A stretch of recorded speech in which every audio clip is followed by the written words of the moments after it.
Okay, I'm excited to be able to introduce to you this evening former Judge Jodi Switalski. We're so excited to have her here with us this evening. Jodi was appointed by the governor of the state of Michigan to the bench after serving as a Metro Detroit felony prosecutor with a perfect trial record. She now practices law focusing on, among other things, medical malpractice and business liabilities pertaining to substance use and abuse. She is a partner with the Switalski Group, where she performs over 100 presentations to varying demographics annually. Jodi consults through her own business, Switalski Law and Consulting, PLLC, with medical, dental, community, and business entities to review and draft policies to protect practices, corporations, and businesses while informing employees of the dangers of controlled substance use and abuse. In communities, she works to establish cooperative systems of care, coordination, and education prevention programs. Jodi was recently named a courtroom expert on medical systems for prescribing controlled substances. Jodi has received numerous awards and appointments and has been named outstanding speaker or presented as keynote plenary speaker at such notable engagements as the International Conference on Opiates at Harvard Medical School, MD Anderson Cancer Hospital in Houston, Texas, the National Association of Drug Court Professionals, the United States Probation Department's Community Anti-Drug Coalitions of America, and more. She has published nationally, a frequent guest on local, state, and national television and radio. Jodi has been featured on several documentaries, including the PBS short Invisible Wounds on PTSD and veterans, and the upcoming HBO special Needles in the Hay. Her current publications include Where My JD Meets Your MD and Your Name is on the Bottle. Please join me in welcoming Jodi Switalski to the platform. Her in isolation. Connie, good to see you. I should have brought the dolls. Let me make an offer of proof on this. I'm going to do it in one word: substance abuse, mental health, and violence. You ready for that word? Parkland. Yeah. Let me give you another one. I spent 3 days in Newtown, Connecticut. What happened in Newtown, Connecticut? Because Newtown brought me out there to work with their schools, their medical providers, their communities, their judges, things of that nature. We know that 26 people were massacred in the school. 20 of them were first graders, weren't they? One of the fathers who I know of the Abiel Foundation just took his own life, right? Survivor guilt, trauma that was unaddressed. They weren't out there for gun rights, no. They were out there for substance abuse, mental health, and what happened there, an act of violence. And I'm going to explain this a little bit more. We can go back even farther. But if you look at these faces up here, folks, and there are hundreds more, the majority of them are under the age of 25. That's going to become really important as I go forward in this presentation. Most of them had legal prescriptions for an underlying mental health issue. And violence doesn't have to be shootings. It can be things like suicide. There's lots of different ways to engage in acts of violence. So what I suggest to you, again, is that we, in fact, in this country have an unwellness epidemic that is currently being measured by opioid overdoses because they are killing the greatest number of people. Fair? So I want to go forward thinking about that unwellness epidemic as I proceed through this presentation tonight.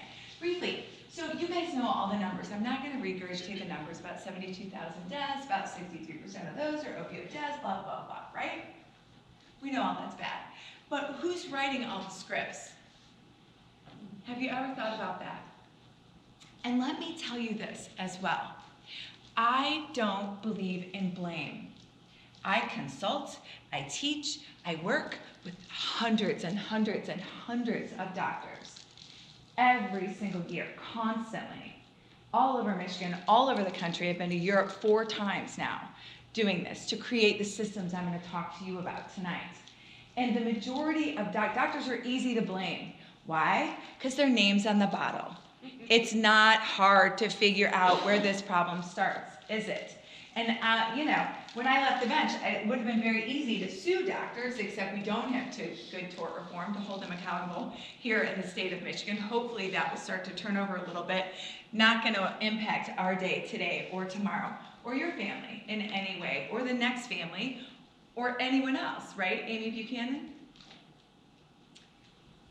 But these are the individuals that are writing the greatest number of scripts. And the majority of these individuals are very well-intended doctors. So when you see those headlines that say, doctor arrested in Wayne or in Southfield, or I'm trying to think of some of the headlines from here, $20 million pill mill scheme, that's the cream of the crop, folks. That's such a small percentage of the population. The remainder of prescribers really want to know what the right thing is to do. But remember, in the 1980s and the 1990s, they were taught something completely different from what is happening now. They were sold a bill of sale that OxyContin was not addictive. And then the cows all got out of the barn. I'm a rural girl from Missouri, right? And yet, then the Patient Bill of Rights came along. We have the right to be pain-free. And Congress authorized marketing. Congress allowed the pharmaceutical industry to put all those ads on TV. I love Saturday Night Live, although it's like going to a garage sale. You got to go to a lot before you find something good, right? But they make fun of those ads on TV. I'm going to call my Aunt Levitra and invite her over for dinner tonight, right? Because what do all of those ads do? They teach us that there's a pill for everything. And then we go into our provider and we tell them what we need. So the tail is sort of wagging the dog. Patient satisfaction surveys. You know, the last time you went to the doctor, my husband had a procedure, hernia procedure recently. McLaren Hospital in Macomb County. I swear they have a flag in the file right now. Keep the wife out. Because they're putting him under. And I can see the smiley face, sure, right? Well, what are they using in their anesthesia? What is every hospital using in their anesthesia? Fentanyl. I said, did you screen my husband? Does he have a history of substance abuse? You knock him down with fentanyl, you could throw him right back into his disease state. You didn't even ask. Now, he doesn't, just for the record. Not that there's any shame in that. That's part of the reason why I share my family history. That's part of the reason why we're all here. Because I don't believe in stigma. So of these people that are writing scripts, look at where we're at. Does it surprise you that dentists are on there? Because dentists contribute substantially to the opioid epidemic. How do they do that? Third molar extractions, wisdom tooth extractions. When do wisdom teeth normally get removed? Late teens, early 20s. That puts us under the age of 25, doesn't it? I'm going to explain that, I promise you. Dentists actually used to be number 3 in this country as recently as 2014, 2015. And then nurse practitioners and physician's assistants got their DEA license. So they didn't start going crazy. I love this. I just got back from Connecticut, like 450 PAs there. And I'm like, woo, you weren't like, hey, let's write some scripts. No, what happened?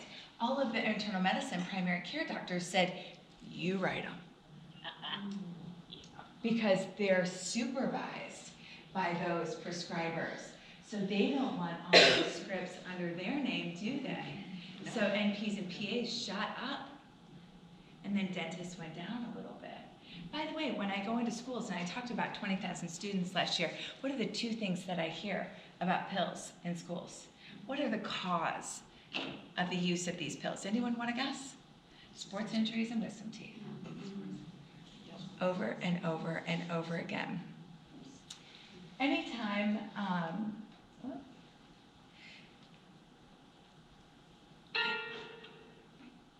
where's my IT guy?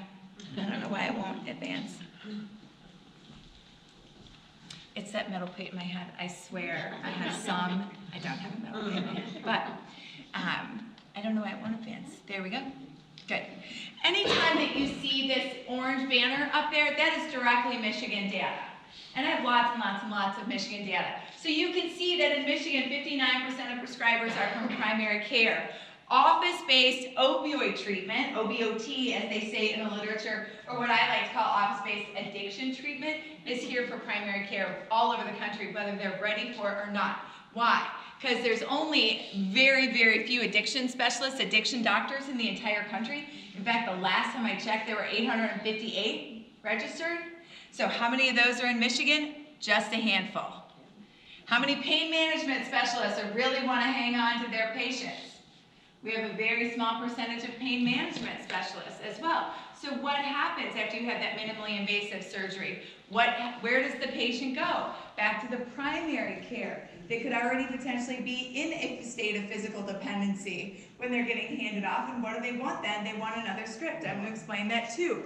So primary care they're really not the culprits on this. However, in some ways they're becoming the victim. And in what I'm going to show you tonight are the systems that we're teaching them to do as well. Tomorrow I'm actually going in to testify for our licensing and regulatory boards, for doctors to restore themselves and engage in some different things that are above and beyond the state laws and policy.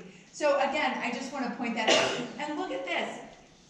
So it says primary cares represent the most, and they write the greatest number of scripts. But look, pain management represents only 3% of the total prescribers in the state of Michigan, but they're writing 9%. So per capita, they're writing grossly more scripts. Do you have any idea what the fundamental mission is of pain management? It includes not using scripts. Yeah. Mm-hmm. And yet they're writing all over the country many, many, many scripts. All right. Come on, you little bugger. So, who are the drug addicts? And please note that I put that in quotes. I think this is really important to know.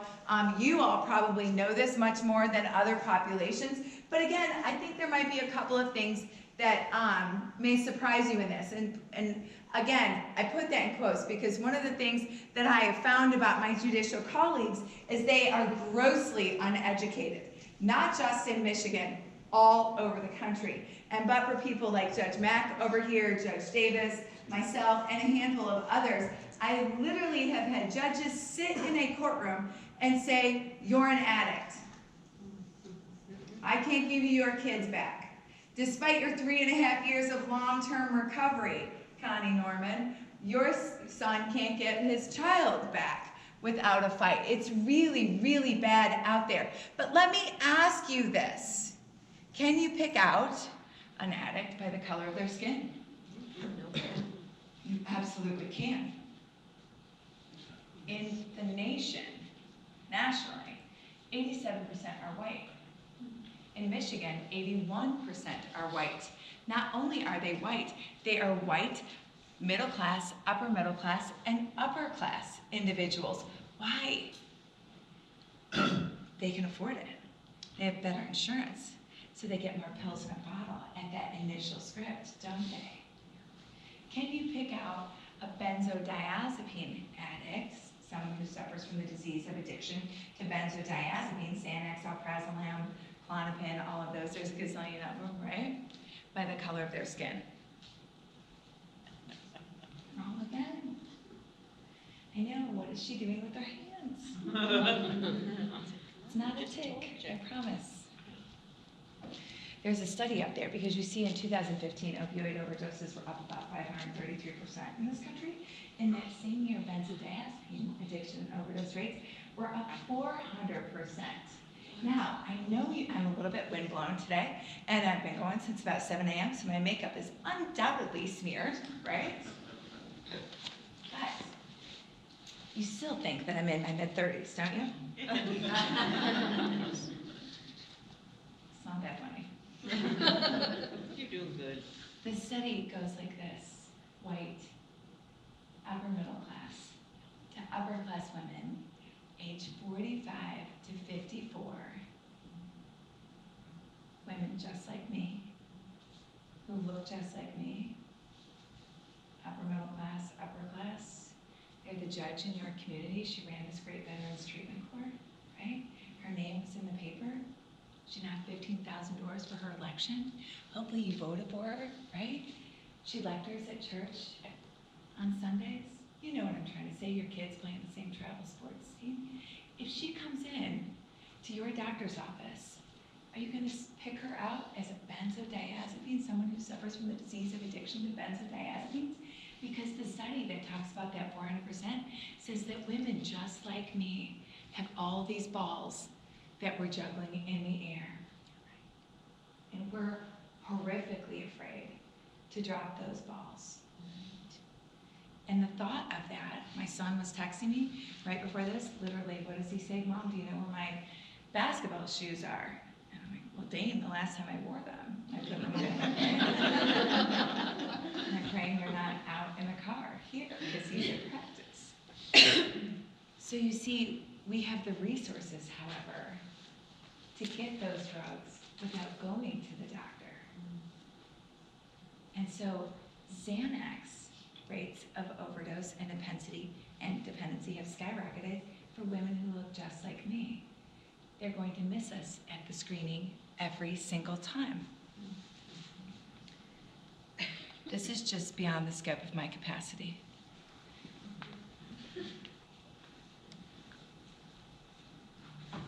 There we go. Good. So, this is an article that if you're interested, you guys should be very aware of. Doctors find it fantastic. Who are the two most underserved populations for substance use disorder or for identifying individuals who may suffer from the disease of addiction to pills. I'll tell you, African Americans and adolescents, women are a very close second. We are skyrocketing for overdose rates. Part of that is our biology. We become addicted to drugs much faster than males do.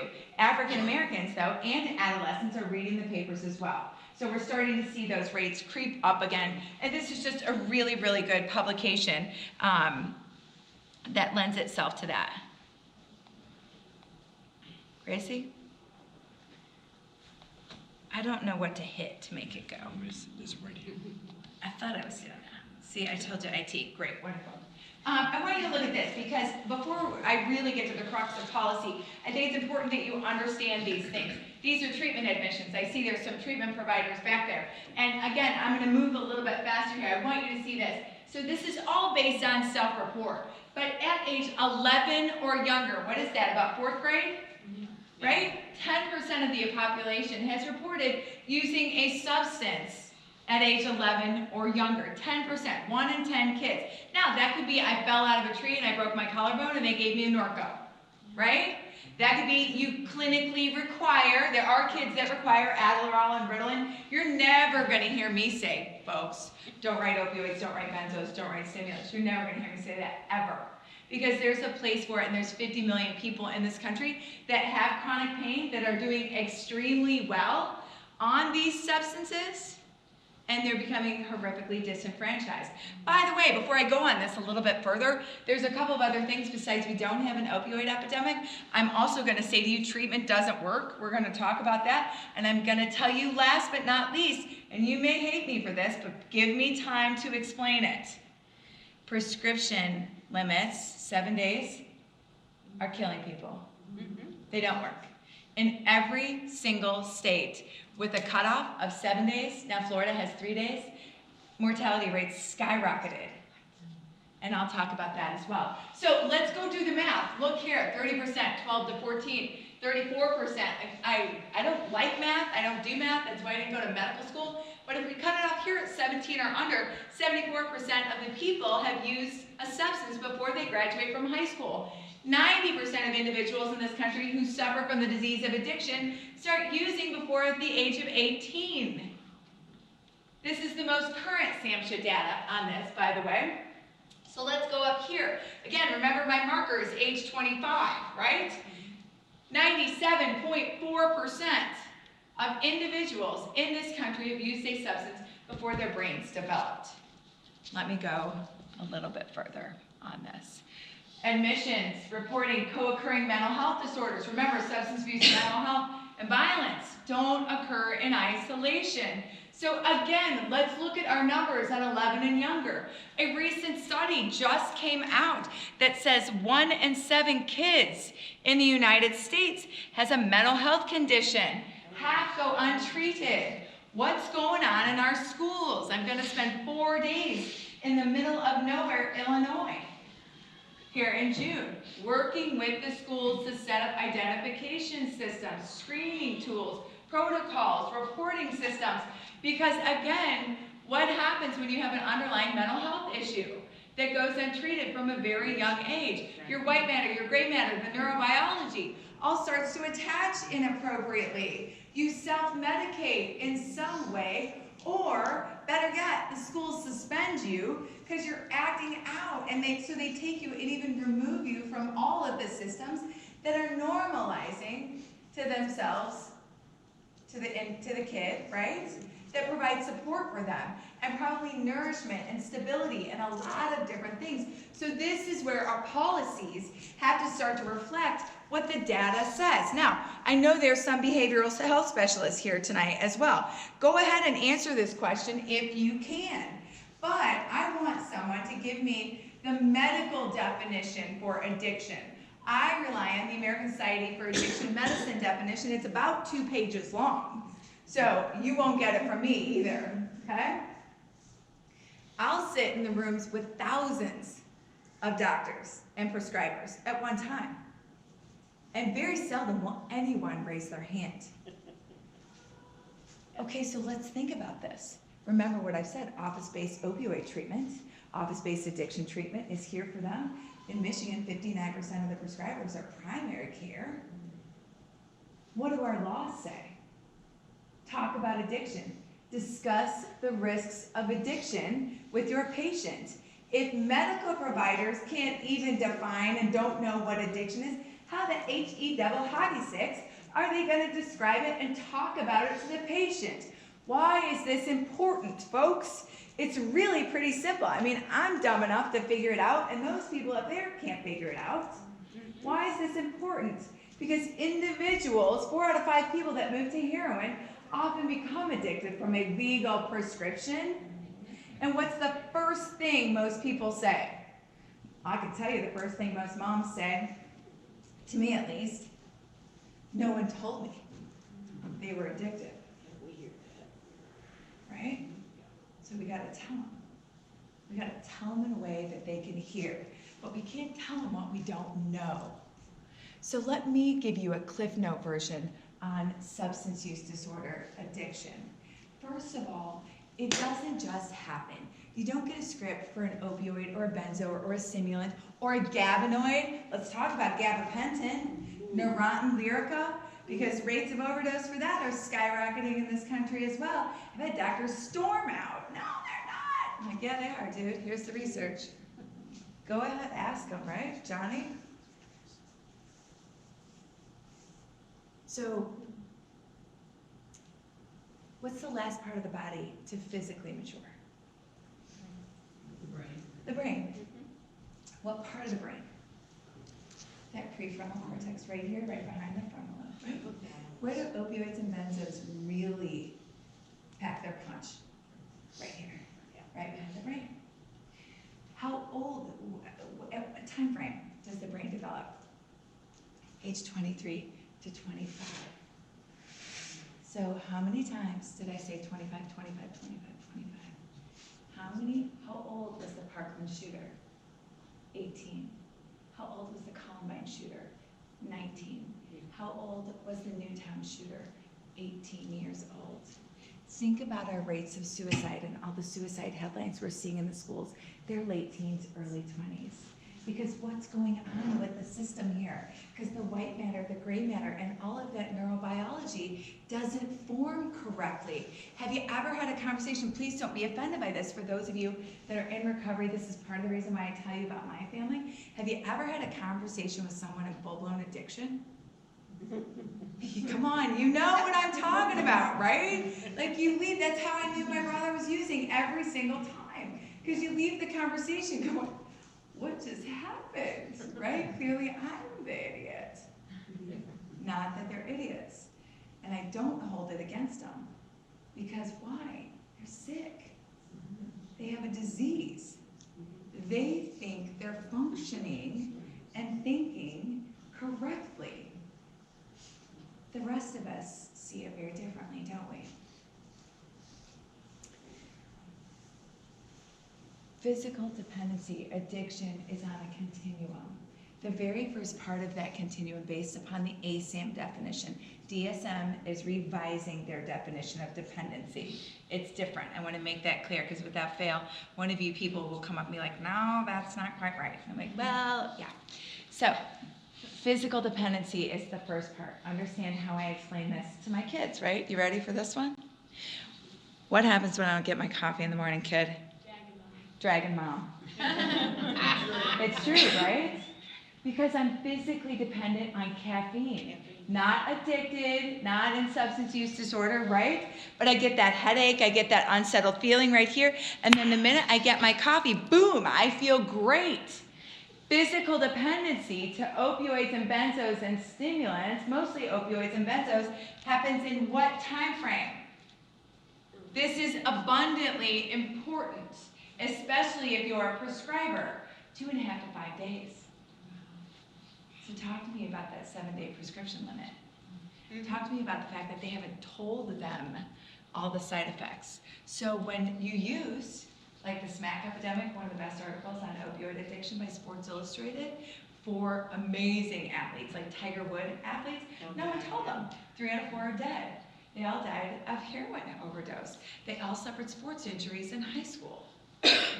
So when they stopped taking the pills as prescribed, like many, many people do, or they just get that letter at the end of a year, boom, I'm sorry, we can no longer write a script for you anymore. Sorry you don't feel good, all those flu-like symptoms. What do you do with that? I can tell you what happens at the end of that first script. They take more, because it makes them feel better. And they have to function, don't they? They have to go to work, they have to go to the football field, they have to do whatever, go to school and take that test. And it must be safe after all, right? Because it came from a doctor, and we all have an inherent trust of those people in those white coats. But they're some of the most uneducated prescribers I've ever met. Why? Where do they get their information, folks? The pharmaceutical rep. So they don't know what addiction is. And in 2.5 to 5 days, even with the 7-day prescription limit, you can already be in physical dependency. In fact, almost everyone is in physical dependency to a certain degree. So you're going to go doctor shop. Some people are, aren't they? Some people are just going to wait it out. But we have to tell them, and we have to understand what addiction is. And I want you to understand what addiction is. It's a primary chronic disease of brain reward, motivation. This right here is where your reward and motivation centers are. This is also your judgment zone. This is where you possess the ability to make good and or bad decisions depending upon how your white matter, your gray matter, and all that neurobiology is working, right? So if it's jacked up and you're writing scripts, bad things are going to happen. That's oftentimes why when people commit suicide and they're under the influence, they can't stop, even if they want to. The neurobiology is firing. I have a young girl, she's a client. Beautiful young girl. Wealthy family. Engineering major at the University of Michigan. Getting A's.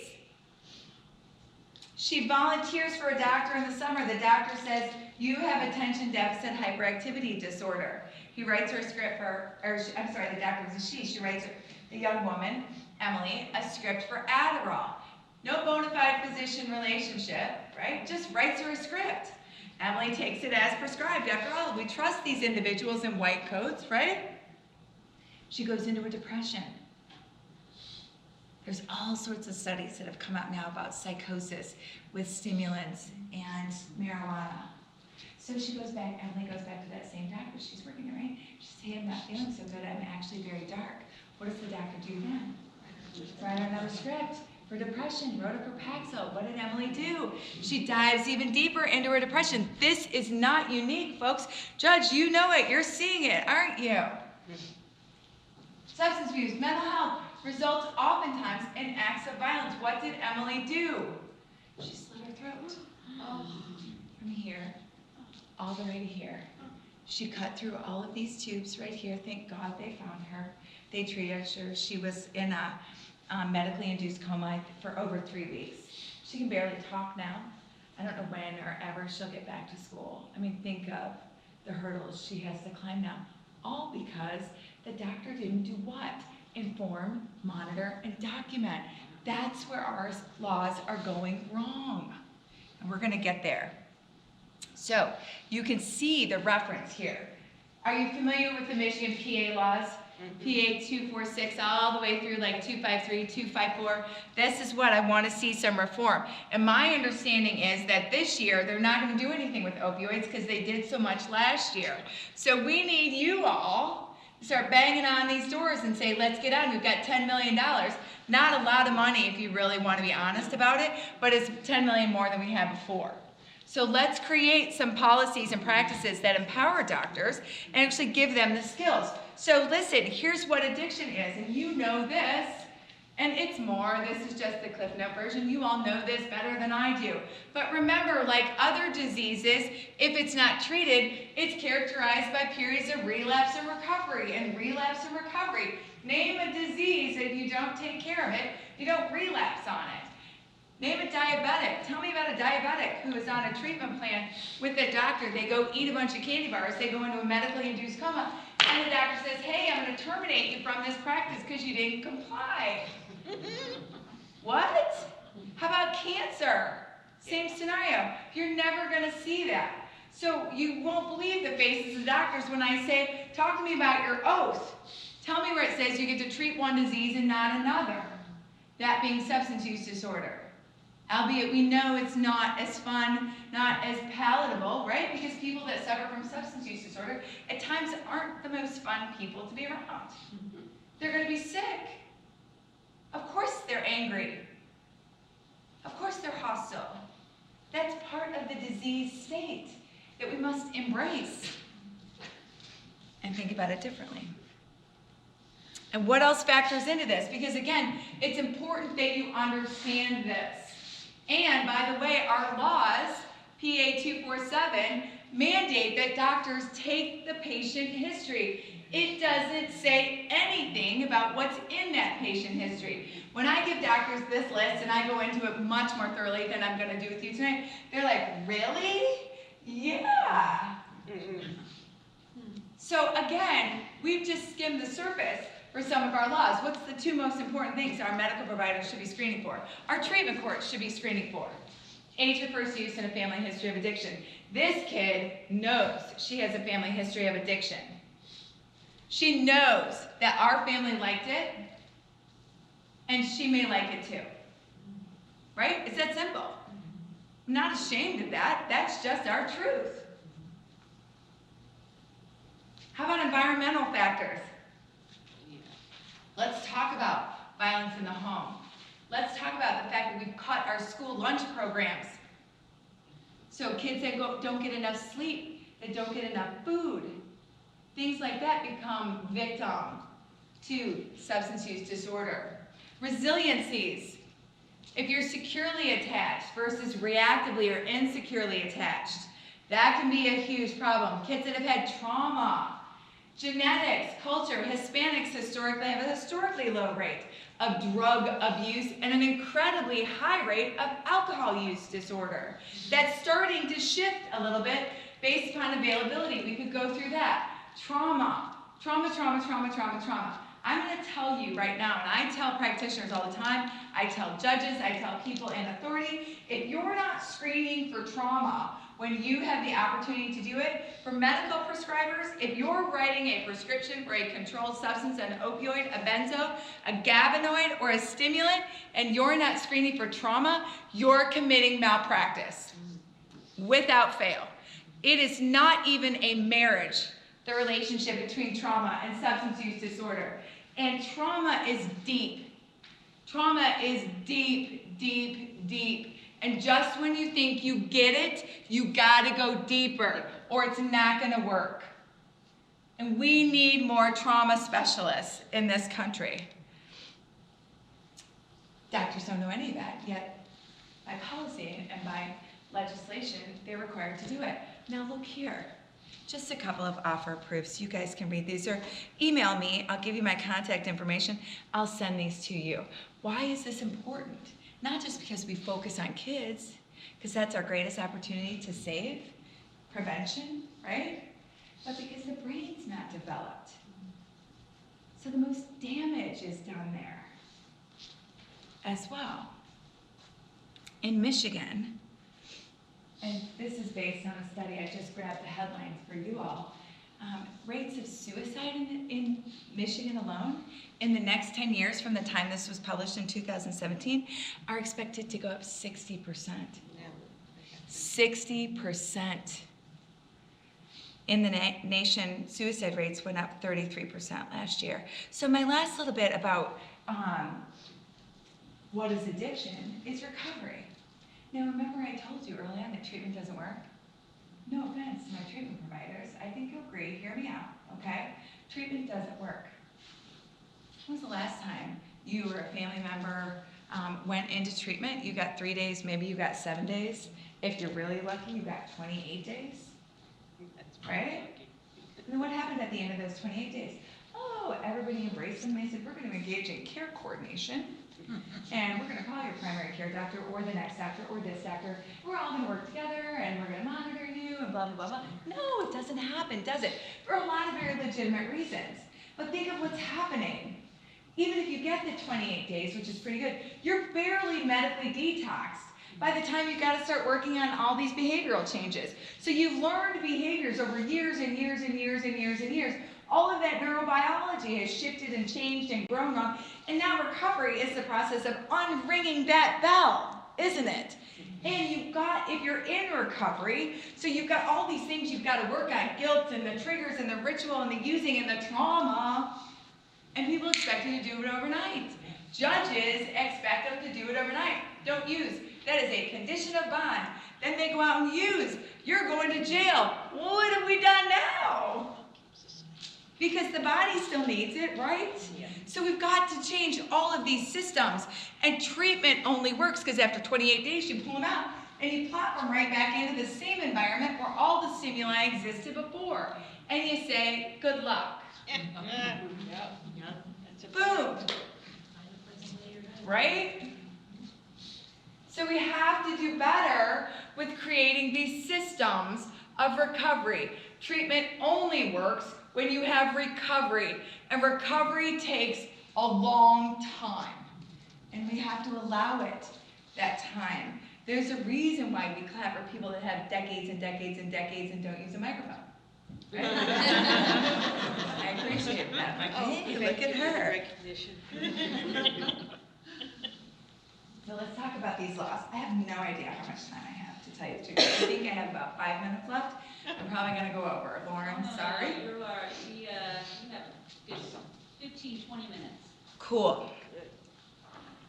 You guys can leave when you're bored. Okay? So I'm here tonight to talk about this policy, and this is where it gets a little bit drier. But so I'm going to try to jazz it up for you a little bit because it's important that you understand how poorly we've done this. The foundation, and it's not unique to Michigan, and I'm doing this in all sorts of other states where we're rewriting systems, okay? Here are the statutes, PA, the public acts, that apply. This is just a very short synopsis of what is in each one. I sent to Lauren, I think Al's got, is it Al, right? He is the IT savior, that's what I'm gonna call him. I sent to them some documents. One of them is a frequently asked questions packet. If you want a copy of it, email me, get it from them. It's a little summary. I actually give it to doctors as well. Except the problem is with this, when I talk to doctors, is there's misleading information in the Michigan Department of Health and Human Services packet right here. If you go to the frequently asked questions section, it'll tell doctors it's okay to do one thing that exactly violate the shall provisions in the statutes. Huh? So, PA 246, remember I said, what don't people know? There's 3 things I want doctors to do or prescribers to do.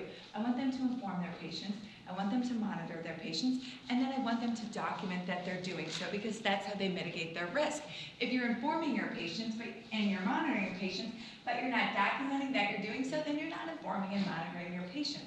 Because when something bad happens, we need to know that you've done your due diligence. So the way you tell people that this is addictive or that the risks and the benefits have to be sort of mediated, the benefits of using opioids and benzos and gabinoids and stimulants must outweigh the risks just like any other drug. Or you're not going to do it, are you? Hold that thought, okay? I promise. I'll get to your questions. So, how we do that becomes very important. They must take the medical history. I can tell you they have no idea what they're doing on that, so we create medical history provisions for them. And this has changed. I think we're on the 4th rewrite of some of this legislation now. And the current medical condition.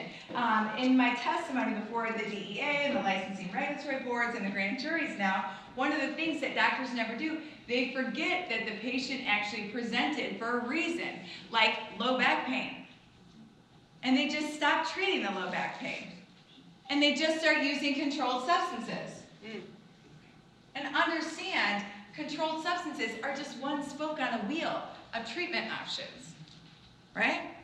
So we've got to wake them back up to that. They must run a MAPS. If you write over a 3-day supply, how many of you, I can tell you, I know tons of them, that could doctor shop and ask for scripts in less than 3 days? So why would you run MAPS every single time? MAPS is fascinating. Does everybody know what MAPS is? Our prescription drug monitoring program, and it's actually pretty good now.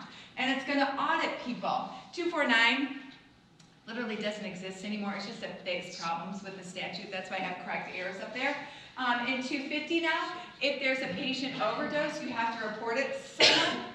Okay, who's monitoring that? I can tell you that's the greatest number of administrative complaints now that are happening with prescribers. They are drug overdose cases and death cases.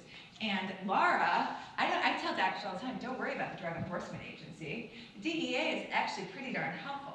Listen, if you're one of those $20 million pill mill, money laundering, scheming, frauding doctors, they're going to be watching you. It's white collar crime for 5, 6, 7, 8 years at a time. And yes, then they're going to swoop in, and everybody's going out with beautiful silver new bracelets that fit behind the back, right? But those are rare, and I can show you the data about this. The majority of time, Laura at the Licensing and Regulatory Board is coming in and sweeping through these offices of sometimes very well-intended providers who are just old dogs that need to learn new tricks. Thank you. Okay? So, again, for all of us, them included, we've got to get there. If we have time, I'll talk about this school programming. Holy mackerel. Okay, I'll talk about it right now. Because I'm going to say something very short. They did a school program for my kid's school. My kid comes home. She'll be 14 next month. She's like, Mom, they taught me how to hide pictures from my parents. They taught me all about drugs. How to use the drugs, how to vape, things like that. And this is an accredited state program. We've got to get away from that. Think about, I did my master's in child development and public policy. Think about where kids are at in their adolescent years. I'm not even going to give you the clinical stage. You know this, Amy. You were an assistant principal, right? Of a middle school. But think about where they're at. It's what I call the I got this, Mom phase.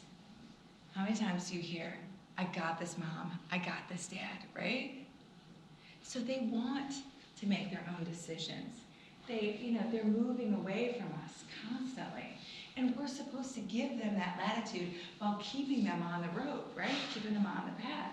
So what's the best way we need to do this with our kids? Just say KNOW. We must empower them with information. So not if they're confronted, when they're confronted, they can make a choice, a knowing and educated choice. And 20% of kids, no matter what we say, are going to use drugs. 20% of kids, no matter what we say, are never going to use drugs. It's that 60% in the middle that we have a shot with. Okay? And anyway, I could do a whole nother program on school programs. But that's the gist there. We've got to change the message. We also, please understand, I want you to get away from this as well, because beginning in 2016, the minute the CDC guidelines came out, I said, no. Don't make this the standard of care. I know some people in the prevention world and organizations were like, they created guidelines for prescribing.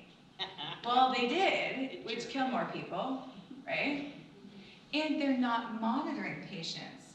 So let me give you an example. The CDC guidelines recommend that you do a urine drug screen once a year. if physical dependency happens in 2.5 to 5 days.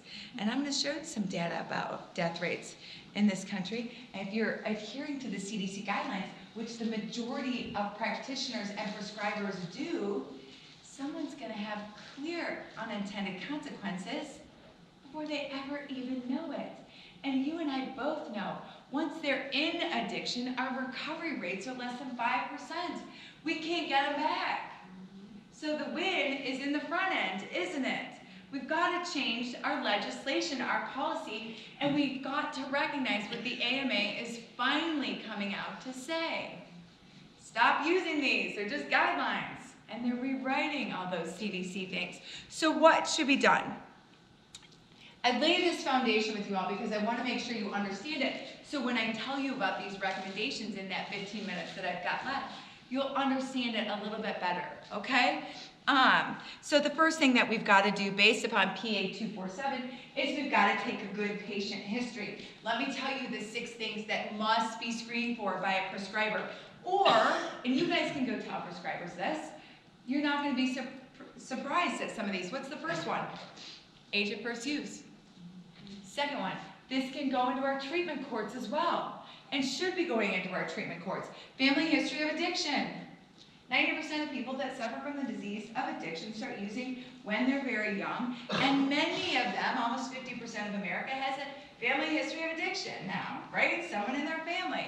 So those are pretty good markers that if you write a script that has addictive side effects, oh, maybe you should know about these things. Fair enough? What else? What's the third one? Mental health. History of mental health. They're very simple screening forms. They are very quick. Doctor's like, oh my God, you want me to do all that? I'm like, yeah, dude, it's like 6 questions. Shows you've done your due diligence. Let's break mental health down a little bit more. What's the one thing I obsess about when it comes to mental health? Trauma.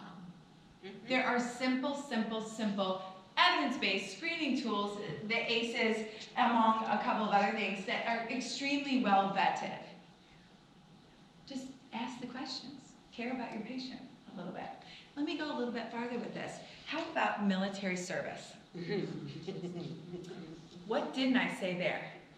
I didn't say veteran status, did I? Michigan has a fairly high population of military servicemen and women, United States veterans. What's the #1 injury?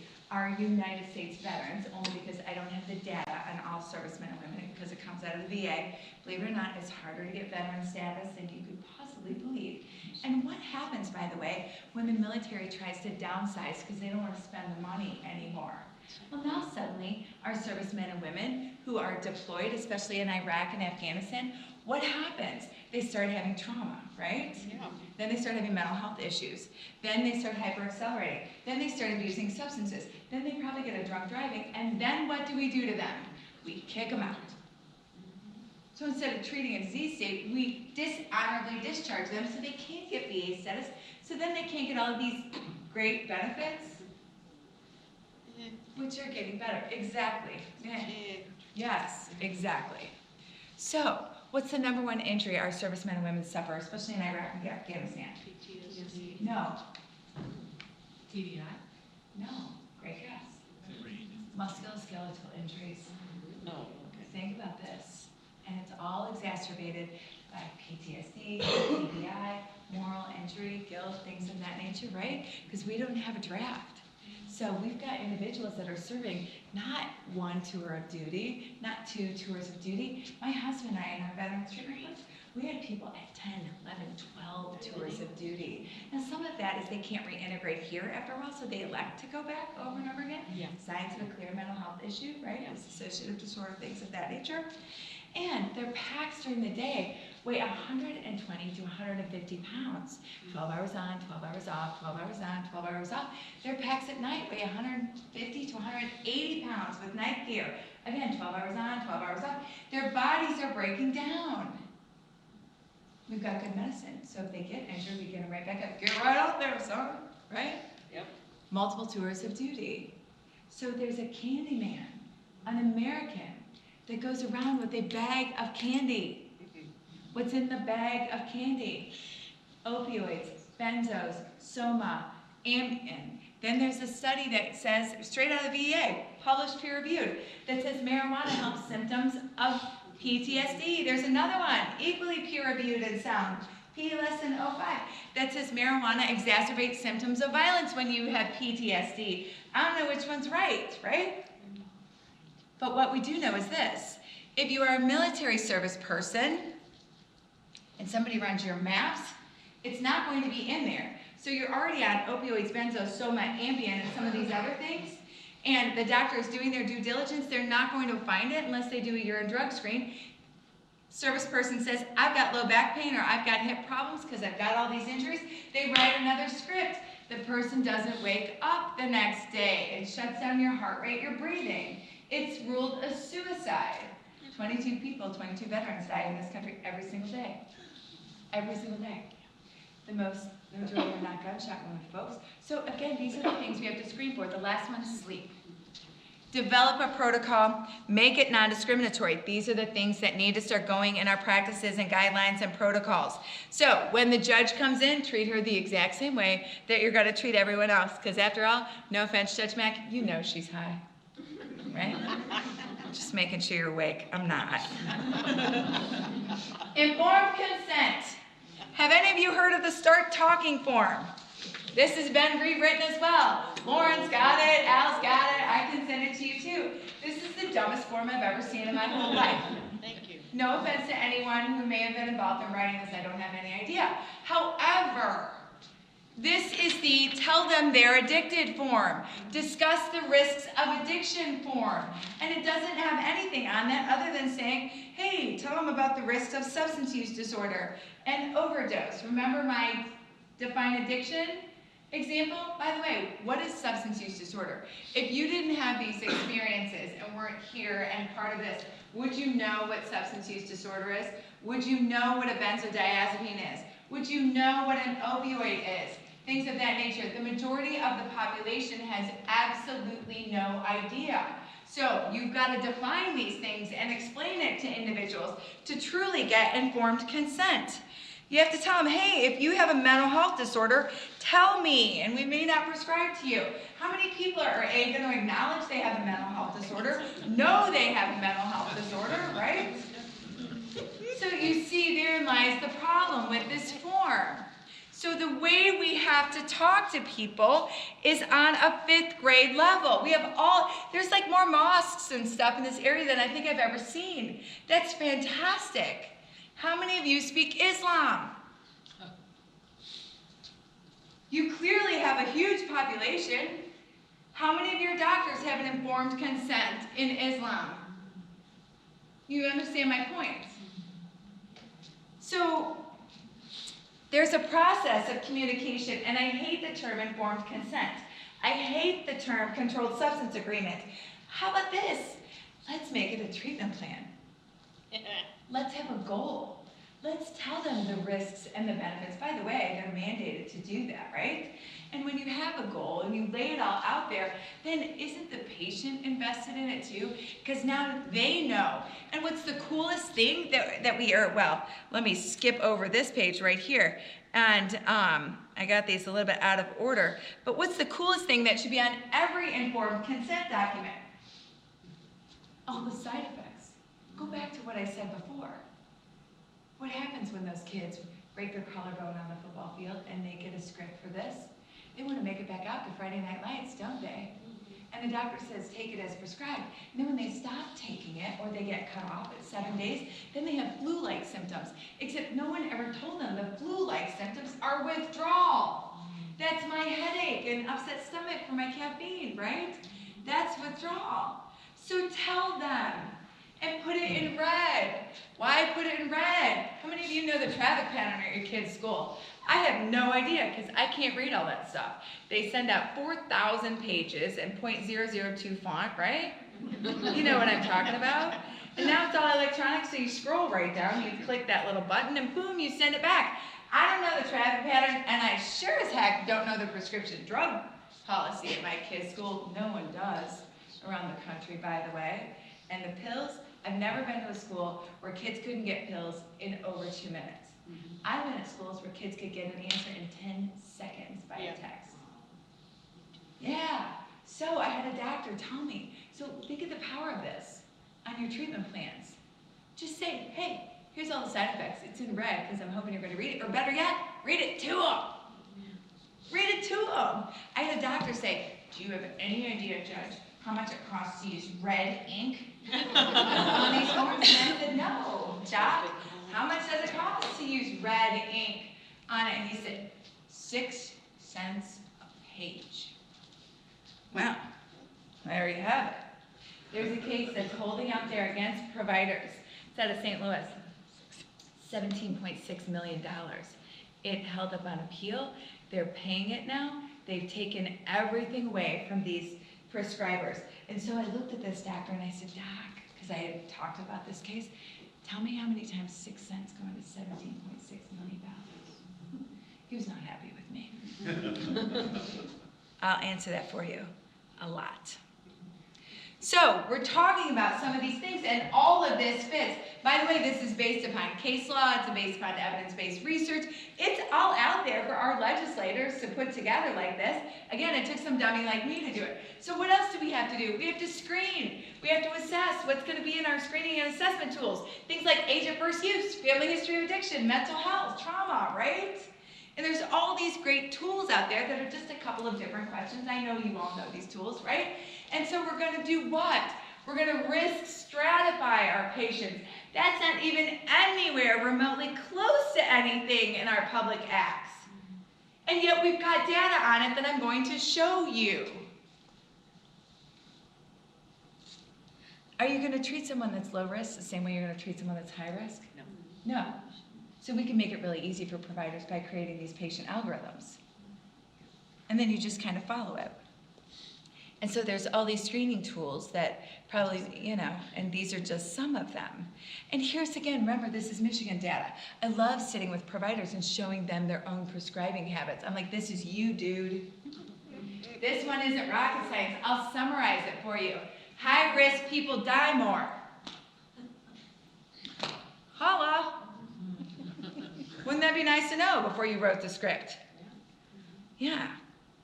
So again, we've got PA246, PA247, some of these things that are happening, and then we've got to go ahead and go into the monitoring phase. Because how do you know if you're a diabetic that your treatment plan is working? You monitor it. How do you know that your breast cancer therapy is working? You monitor it. So how do you know if your substance abuse treatment program is working or not? You monitor it. It's really not any different, and it's not rocket science. So how do we do these things? Now remember, because some of this may sound invasive, but when you shift the paradigm and when we go in and we do motivational interviewing talks and mindfulness strategies, here's how this sounds to your patient or your family member. I want to do these things for you because I care for you. And because I care for you, and we're going to go ahead and use these substances to relieve your low back pain, these substances have risks, but they also have benefits. And to ensure that the benefits exceed the risks, I got to monitor this, right?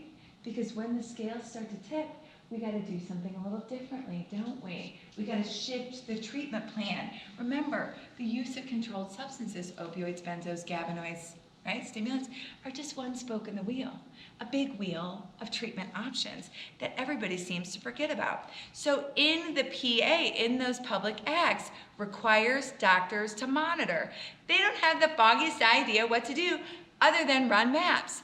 And guess what? Then they can't even show maps to the patient. It's their data. So what we encourage them to do is use it as a therapeutic tool, just like the urine drug screen. Because again, this is like, trust but verify. Here's PA247 reference. Here's some of our best practices for compliance. These are the rules that juries are creating for doctors. Not even all of these are reflected in our laws. If we're going to legislate medicine and treatment and behavioral outcomes, let's at least do a good job. Here's a urine drug screen. Here's how we monitor. I know these seem invasive, but really, we've got to know not just what we're prescribing, doc. We also have to know what else is in the system. Because what happens when they run out of pills early? What does that mean? Don't do it. Don't say they're diverting. Don't say they're selling. because maybe they are. But what if it means their tolerance is increasing? Right? Because how many people tell you, yeah, man, I had to count my pills. I had to cut them up a little bit. You know, maybe go borrow a few from a friend. That's tolerance. And doctors are like, oh, what the hell, right? Wow. So you learn those things by doing urine drug screens and monitoring counts and regular and random. Run the MAPS, use it. MAPS is beatable still. It's better than it's ever been. What's the number one piece of drug paraphernalia being shipped into this country right now, folks? Pill presses. Because pills are worth a lot of money, aren't they? So you can take them, you can crush them. It doesn't denature most of the drugs, meaning the drug still works the same way. You can stick fentanyl or rat poison or methamphetamine or whatever else you want to put in there, press it back down, and now you have twice as much, 3 times as much to sell. Right? So we've got to do pill counts. These are all different monitoring strategies. Aberrant behaviors. There's our sleep. Morphine equivalent doses. Yes.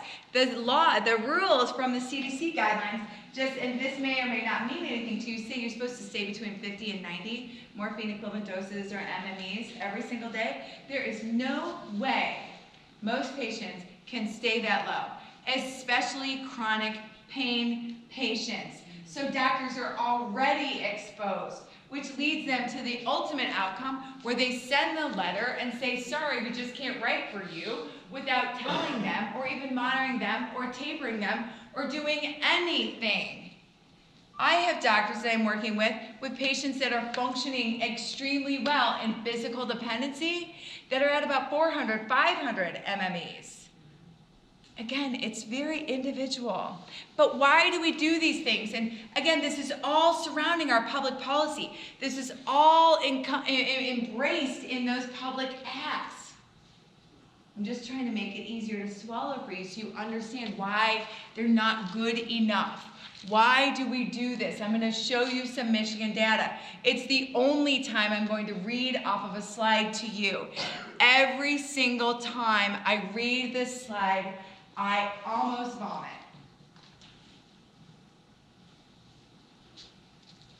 We have to do these things. And remember, when we talk to prescribers, this is their prescribing data.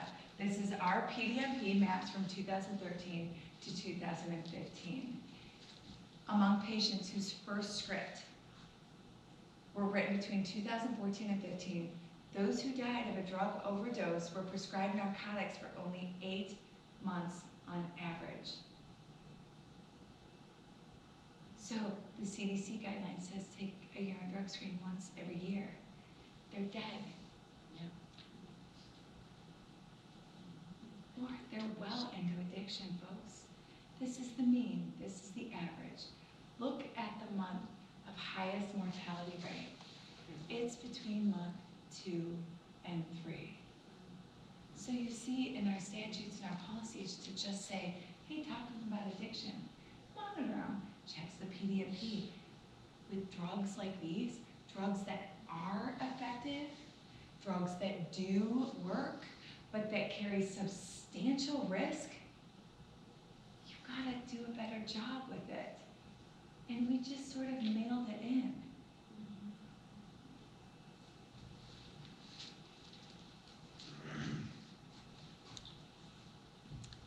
People are dying. Here's gabapentin. In that same year, gabapentin I told you about with the benzos and the 400%, rates of gabapentin addiction and overdose were up 3,000%. I don't fault the doctors or prescribers for this either, folks, because guess what happened to them? They were told opioids and benzos are killing people, or they were at least told opioids were killing people, and guess what happened again? They were told gabapentin was safe and non-addictive. So what did they do? They prescribed it. They prescribed it like crazy. So more people died because they had greater access. All right, I'm gonna close. I never, ever, ever, ever, ever go anywhere without Paige, ever. So many of you I've met Paige before. I think Paige is beautiful. She's 22 years old in this photograph. This is really why I do this, okay? Paige is kind of my why in a lot of ways. Even everything that I've experienced in my family and with people that I've been close to who have been in addiction and recovery. But you see, Paige is the first person I ever lost. She's the only person I ever lost. She's very all-American. She has a family. Her parents are in a long-term marriage. They go to church every Wednesday and every Sunday. It's their only marriage. She has 3 sisters that look almost exactly like her. It's startling how much. She was getting almost all A's in school. She worked almost full-time. This kid, like many of you, had a light about her. She had value. She had worth. She had a future.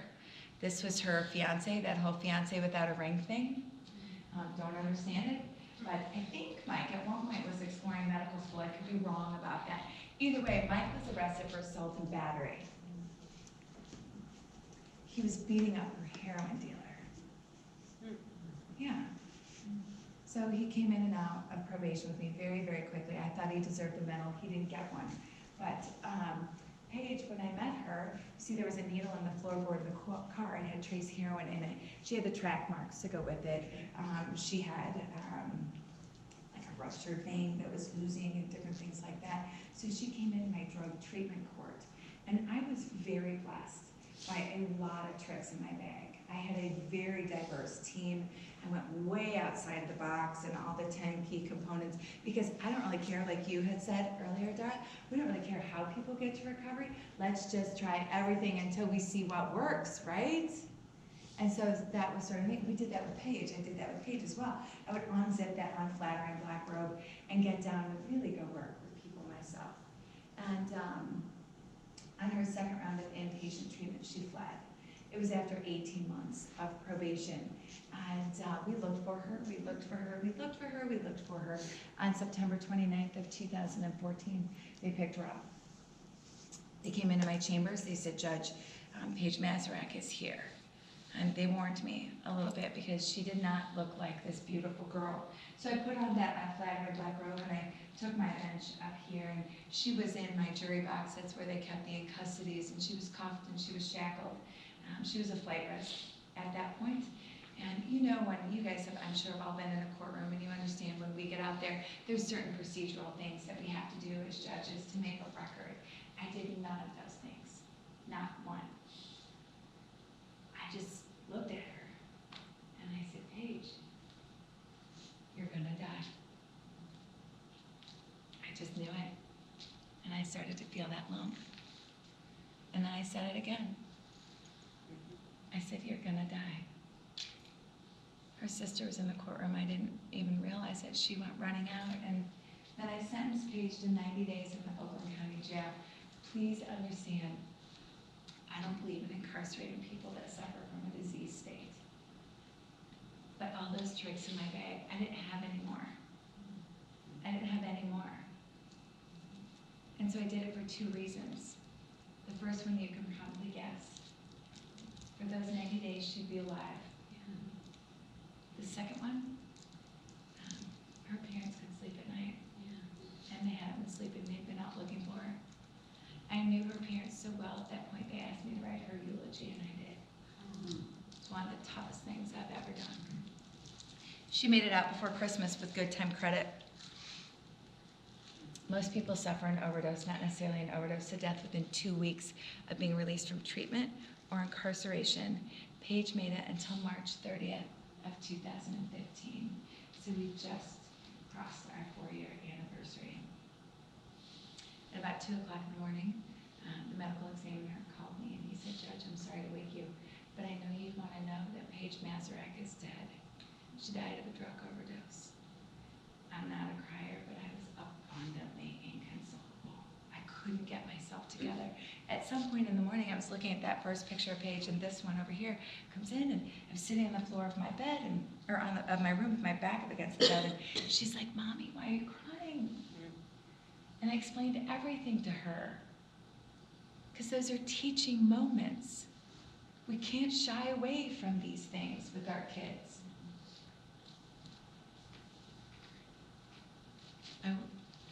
unlike many, Paige had no family history. She had no age of first use. See if I can get this to work. Al, can you help me with that? There we go. She had no trauma. She didn't start using substances at a particularly young age. You know that whole list, right? What did she do wrong? She got her wisdom teeth removed. She loved it from the moment she used it. Because let me just digress for a moment. Think of the message we tell our kids about drugs. Don't use drugs. Drugs are bad. Drugs will kill you. Except that's all a lie. Drugs won't kill you right away. And guess what? They're not bad. They're fun. They create a euphoria for most people. And kids will tell you that. They'll say, I did, I didn't, so now I don't believe anything you've ever said to me again. So in Paige's case, she chased it. This is the needle that killed Paige. Contrary to stereotypes, she lived in a beautiful little apartment in Commerce Township on the water. It had trace fentanyl and it probably killed her right away. I believe she was babysitting someone's child when she died. But so at some point that morning, I'm thinking about what did I do? What did I do wrong? What could I have done differently? So I went to go see Paige. And I took this photograph. Because I had to do better. If you saw my first slide, you saw where I said we can all be the change, but we all have to do something. And I'm racking my mind thinking, what could I have done? What could I have done differently? So as I'm sitting there, I'm looking at this photo, and that kid, that 9 years old, comes up to me, and she's like, Mommy, you know, and I explained it all to her, and then she says, she doesn't look like a drug addict. What did I say to my 9-year-old? Yes, she does. Because that's the face of substance use disorder in this country now. That's the face that's going into doctors' offices. That's the faces that's coming into our school, that's coming into our homes. They function. They do well. So I know you guys all have these stories, but I want you to understand how abundantly important this is to me. That if I can pour more fuel on your fire tonight, I will, and I will do it by telling you my own mistake. Because you see, 2 years before Paige died, I'm a treatment court judge. And I called Vivitrol up. I don't work for them. I've never made a penny from Vivitrol. I said, please come in and tell me everything there is to know about your product. They did. Most of it I already knew. Except then they said, we'll implement it into your treatment plan. And so when I talk to doctors, I say, here's everything. And obviously I've gone through it more meticulously, right? And then I say, I'll even implement it for you. So you can do a better job with patient outcomes and patient treatment. Guess what I did with that information? Nothing. So understand, had I done something, that kid would be alive today, or she would have at least had a shot. So you see, this for me, and when I'm before a doctor or a school or a community or I don't care who, is about doing something. It could be writing legislation, it could be implementing something into your treatment court, it could be reaching out and holding someone's hand in a moment when they exactly need it, right? And so I want to thank you all for having me. I know this is a lot of information really quick, and I went way over time, and I always bring Jess with me too, because it's not overwhelming. The providers and prescribers, they'll say, how do you eat that 5-pound burger? One bite at a time. That's what we do too. It's all about just casting a stone. It's finding a place to start. It's reigniting. It's being a change by doing something, which many of you already do. I will stick around for questions. I am running out of cards, I found out tonight. So I've had an abundant number of presentations lately. And so here. You can reach me. That is my personal cell phone number. That is my personal email address. You can reach me through my website as well. You've got a few minutes left. Yes, sir. You mentioned that brain develops in the ages between 23 and 25. The neurobiology, that gray matter, that white matter. Understand the form of the brain, the structure of the brain is like 4 or 5 years old, but all of your circuitry and stuff is still developing and growing. If young kids begin the using drugs, the addiction process begins prior to that, right? Yes. So what do we do with all the kids on campuses? We know when I was in college, it was alcohol and maybe Yep. marijuana. Now, all those other things. But that's a significant risk for, Absolutely. all these kids, Yes. because it's party time in college. So that's why we have to fall back on just say KNOW. We have to empower them. Because remember, developmentally, this has got to be their idea, right? And so, for example, I was at some really affluent school in Kansas City, and actually I did 5 schools in this area. Rich, just unbelievable money. There, it's like Hallmark money, right? And these kids are going to college. They know they're going to college. So when you talk about the impact on the brain and how you can lose IQ points and how, it makes you stupid and different things like that, that had an impact on them, all right? They would start to think about that because I have them look and turn. Hey, you're competing with you and you're competing with you. So if you want to use and get stupid, great, you're giving her an advantage. Different things like that. It's about empowering them with information, not teaching them how to use drugs. But okay, if you're going to go ahead and use these drugs, here's what could potentially happen in a way that they can swallow. Now, I was also in an area in northern New York State, extremely impoverished. Extreme poverty. I left that area for the first time in my life saying, there's no hope. There's no hope. These kids have no idea. If they graduate from high school, there's a huge party because that's going to be it for them. Okay? So that same you're going to lose 10 IQ points doesn't work. Who cares? Right? So you talk about things like your driver's license getting suspended. You know what I mean? It's amazing. The little things that get their attention just so they'll absorb the information. They turn off immediately when you say drugs are bad, drugs will kill you, blah, blah, blah, all those dare messages, right? And so therein lies the difference. We have to start educating at about 5th grade.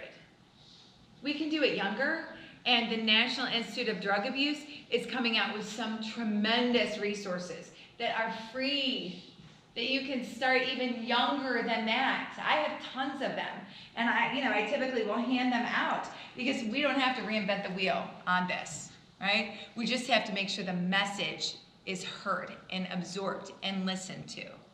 And that's a lot of times where these programs go on. So that by the time they get to college, they're at least making knowing decisions, right?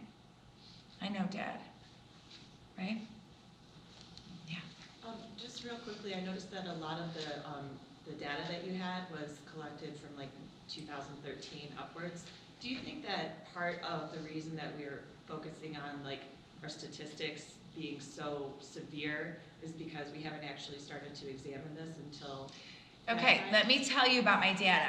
If I had a longer presentation for you, there are times where I won't bring my PowerPoint because I'm changing it the night before. Like I will have, if I had the more extended medical, you would see stuff from like a few days ago on it. Now some of that SAMHSA TEDS data, that treatment data, that is the most current data that SAMHSA, a government organization, has published right now. Now there's morbidity and mortality stuff, also, but let me get to your point. Here's the problem. We're not counting correctly. Period. Do you know how many counties there are in Texas? This is the only state where I can find this information. 254. In how many of those counties is there a medical examiner? 15. Now, what's the difference between a medical examiner and a coroner? A medical examiner is a doctor. Only a doctor can do a toxicology screen and an autopsy. So if you roll up to a home, someone's foaming at the mouth, right? They're deceased, something like that. In those majority of those other counties, guess who's signing the death certificate? The justice of the peace. And so accidental death, respiratory failure. So, and okay, now let me go a little bit farther. Let me make you even more uncomfortable. And I'm sorry if I hurt people, but I've talked to way too many county executives and governors and such. Tell me where the money comes from to accurately count. When we're looking at fix the damn roads, or in the age of poly drug use, are we gonna spend the money and the time to screen a decedent to see if it was the cocaine that killed them, or the fentanyl, or the OxyContin, or, you know what I'm saying? I mean, I can't tell you the moms that I know who have fought and fought and fought for that cause of death to be changed on their child's death certificate, and it just isn't gonna happen. So 72,000, maybe 720,000. I don't have the foggiest idea. What I know is it's too many. And I personally want to focus on things I can change. Right? Yeah. So, good question. Any other questions? Guys, I've got tons of information. So, if you need something, please reach out to me. If I don't get back with you within 24 hours, hit me again. I promise I'll get back to you. Okay? Or bug Lauren, because she knows how to get me right away. So, again, I've kept you too long. I'm so delighted to be here. I hope you found some value in this. It's a lot of boring statutory information, but thank you for staying. Thank you.